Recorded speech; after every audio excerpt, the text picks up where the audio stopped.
Alright, here's the wood I'm going to be using. I'm going to be working on the floor today. So I've got some 4x4s pressure treated, some 2x6s pressure treated. And I think that's all I need for today. And there's some plywood there that I'll be using. And I think these are the tools I'll need. So I've got a miter saw and a power drill and some squares, framing square and a speed square and a 3-foot level and some miscellaneous things, but I think that's all I need. So time to get to it. Alright, so I've got my beams laid out where I think I want them.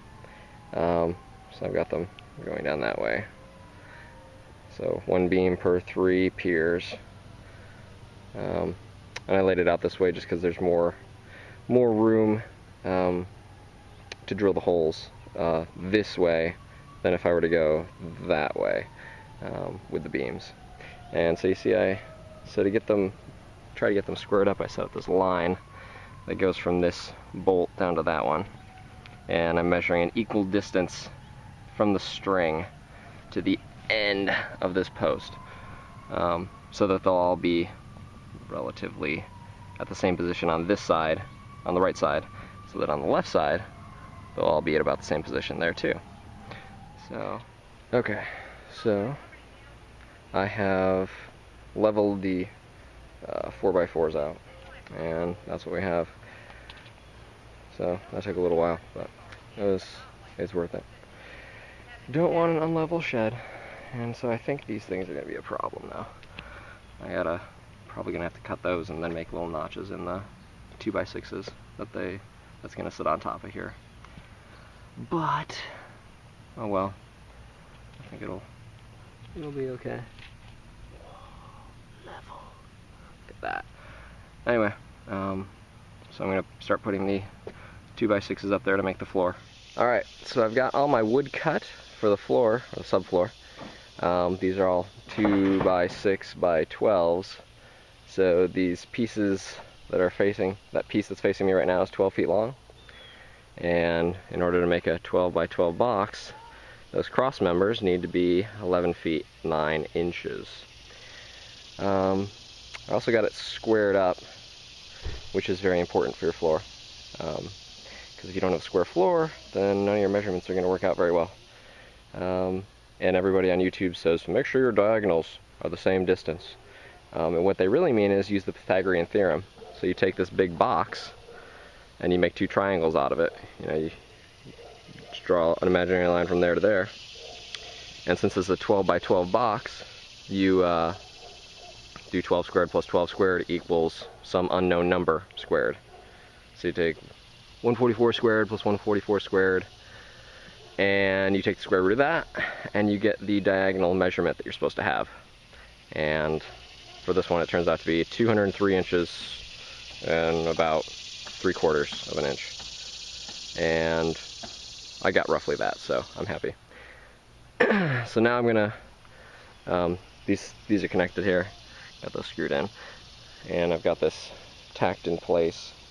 Well, not tacked, we're not welding, but it's held in place by some screws to the 4x4s.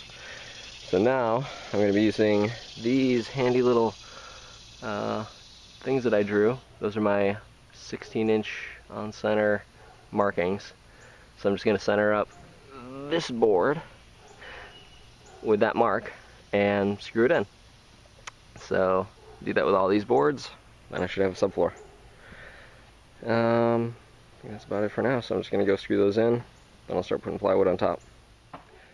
Now I've got the floor all braced, so I had the joist running lengthwise that way, but if you just kind of leave it like that, and these are 16 inches on center, so with this 3/4 inch plywood that I'm using, I've been told it will be a little squishy. So to add extra support for the plywood, I put those braces in, and so those are every 3 feet. So there's 4 boxes go running down the length. And remember, when you cut these, this one is going to be 3/4 of an inch shorter than all of these middle ones. Pro tip. anyways, I screwed all those in. So now I'm going to put the plywood on. And something I didn't mention was these joist hangers that I hadn't put in before, but I was told was a very good idea. So install joist hangers to hang your joists, floor joists, ceiling joists, whatever. And notice that these are staggered so that you can screw the blocks in on each side. So now I'm going to put this plywood on. I have 5 sheets to cover this 12 by 12 shed, and I'll have half of a sheet left over, so a 4 by 4 piece of plywood left, if my calculations are correct. And after I've got everything, before I put down the first piece of plywood, I'm going to make sure that the floor is square. And when it's square, I'm going to, right now the floor is not, it's just tacked down with that screw there and one on that other corner. So I'm going to square up the frame of the floor with the first piece of plywood. Then I'll just start screwing it all down and everything should just work. Here's the decking all on, and it's level all directions pretty much, so that's a good thing. What I did, there are 2 layers here. So I put the 3/4 inch that I had on there, and not sure if you can see that, that's on the bottom. And then I got another 1/2 inch treated plywood layer on the top.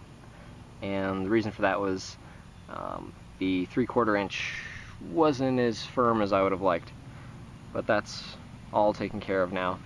And I don't know if you can see the pattern, maybe you can, but I've got, let's see, 1, 2, 3 full sheets of plywood there, a 4th one here, and then half in the corner. And the layer on the bottom has the same pattern but in reverse, and that's to minimize seam overlapping from the 2 layers. You don't want that. So that corner piece on the bottom layer is over in that corner. So remember to do that. And when I put the second layer on, I use some adhesive that I got at the Restore, Habitat for Humanity. You can see that coming out there. There it is. Anyways, that's very important. Bond the 2 layers together. And when you're screwing the second layer down, you only need to screw into the first layer. So you don't need super long screws to reach into the floor joists. That'd be a little tough. I guess the next step is to start framing stuff.